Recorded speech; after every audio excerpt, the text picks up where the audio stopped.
मिलिंद प्रश्न या ग्रंथातील मेंढक प्रश्न खंड 4 मध्ये आज बघा वर्षावास हा भिक्खू संघासाठी आहे, तर उपोषण दिन आज आहे अश्विन पौर्णिमा, हा उपासकांसाठी आहे।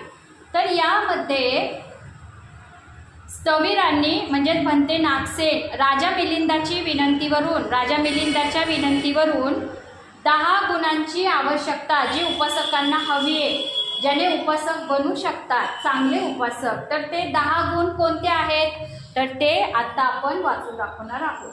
सगळ्यांनी व्यवस्थित ऐका।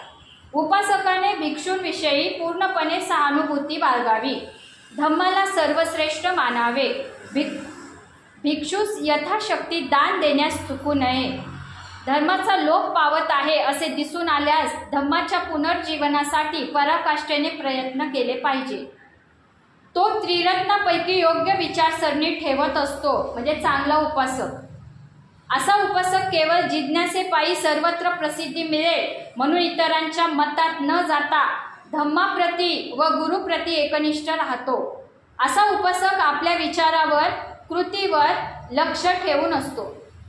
तो शांतता प्रिय असतो, एकतेचा प्रशासक असतो आणि असा शिष्य केवळ धम्माचे दिखाऊ अवडंबर वाजवित नाही, तर तो यथार्थाने